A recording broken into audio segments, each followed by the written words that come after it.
बिस्मिल्लाहिर्रहमानिर्रहीम अस्सलाम वालेकुम। मैं समी इब्राहिम और आप देख रहे हैं हमारा यूट्यूब और फेसबुक चैनल।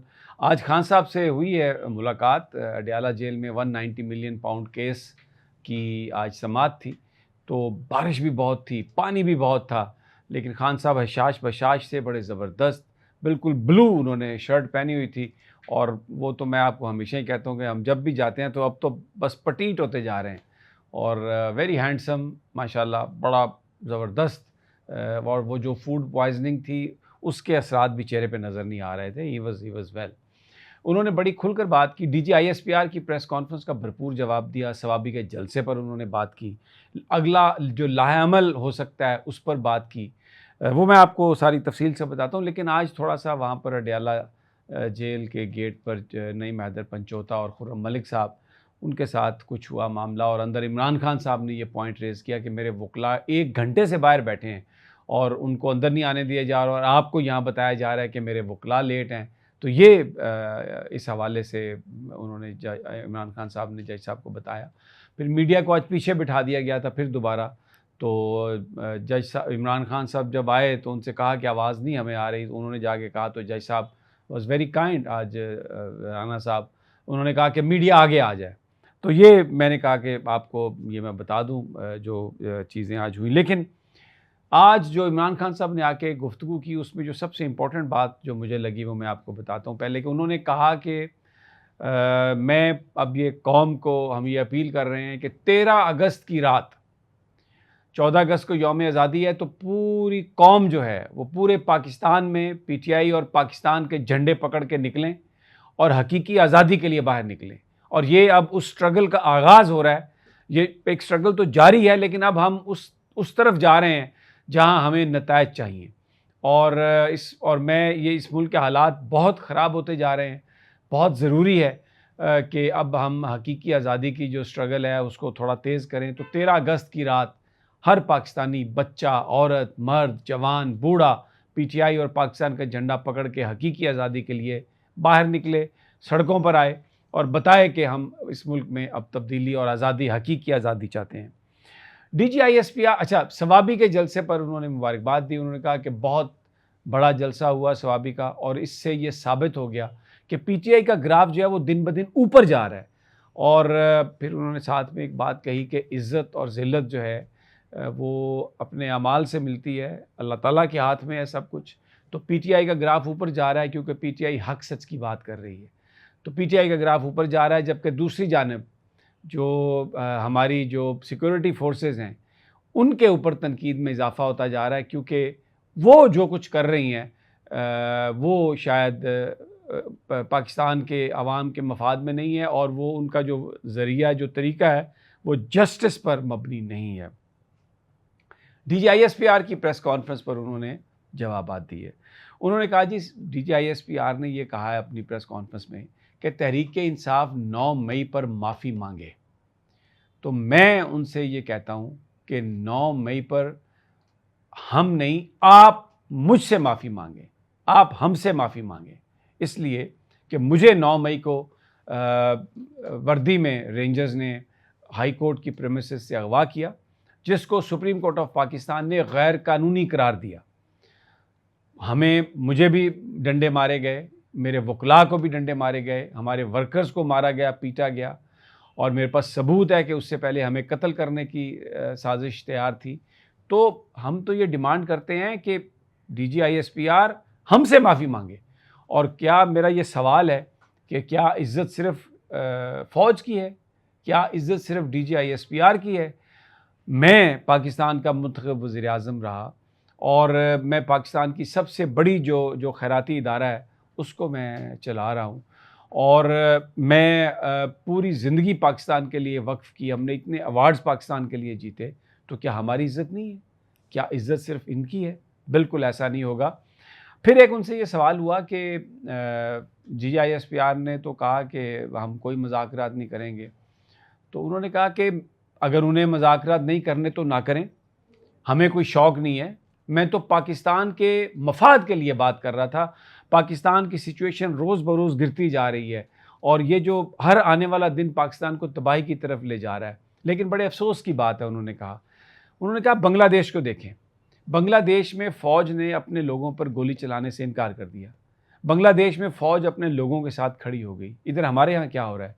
एक करप्ट टोला है जो गुज़श्ता कई दिहाइयों से पाकिस्तान को लूट रहा है, और हमें इनकी करप्शन के बारे में मुशर्रफ साहब ने, यानी ये फ़ौज ने बताया कि ये करते हैं, ये करते हैं, ये करते हैं। हमने उनके ख़िलाफ़ तहरीक चलाई। अब इन्होंने क्या किया कि उस करप्ट टोले को पाकिस्तान पर मुसल्लत कर दिया, और पूरी कौम जो है, पूरी कौम पीटीआई के साथ खड़ी है, सबसे बड़ी पॉपुलर जमात है। तो फ़ौज पीटीआई के मुकाबले में, यानी अवाम के मुकाबले में, उन करप्ट लोगों के साथ खड़ी हो गई है। जबकि बांग्लादेश में वहाँ की फ़ौज अपनी अवाम के साथ खड़ी हो गई, उन्होंने अवाम पर गोली चलाने से इनकार कर दिया। तो ये वो ज़िल्लत और इज़्ज़त अल्लाह के हाथ में। तो जो इंसान के अमाल होते हैं, पीटीआई, हम हक सच की बात कर रहे हैं, हम लोगों के साथ खड़े हैं, इसलिए पीटीआई के ग्राफ में इजाफा होता जा रहा है। जबकि ये जो काम कर रहे हैं, इससे इनकी कोई इज़्ज़त में इजाफा नहीं हो रहा और इन पर तनकीद हो रही है।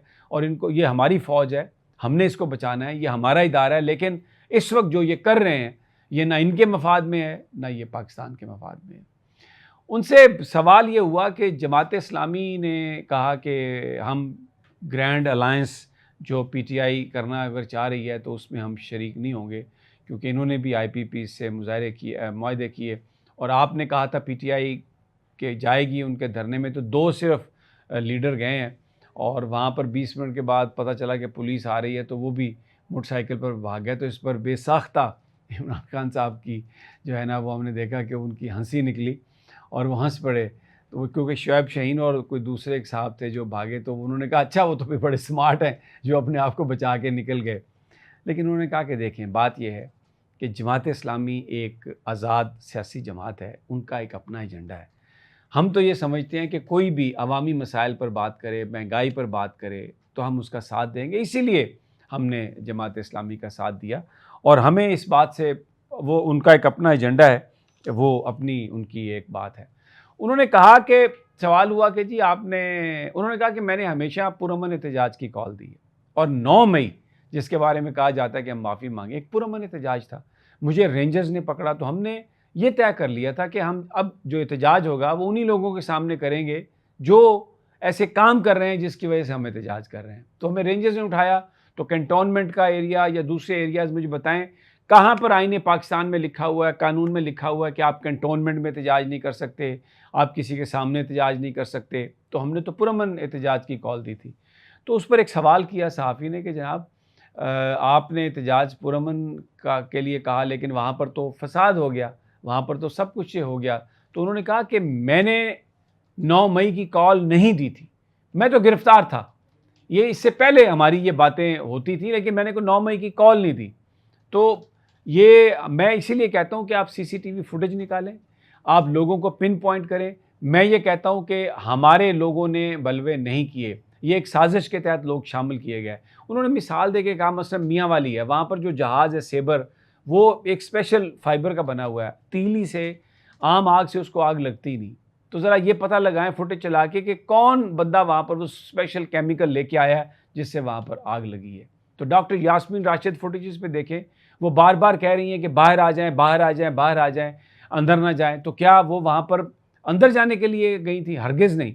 तो फुटेज में साबित करें कि ये पीटीआई के वर्कर्स हैं। उन्होंने कहा मैं माफ़ी भी मांग लूँ, अगर साबित हो जाए कि पीटीआई के लोग थे, तो मैं उन लोगों को सज़ा दिलवाने में आपके साथ हूँ, उनको पार्टी से भी निकाल लूँगा, और मैं इस पर माफ़ी भी मांग लूँ। ये कोई ईगो का मसला नहीं है, लेकिन हमें फंसाया जा रहा है।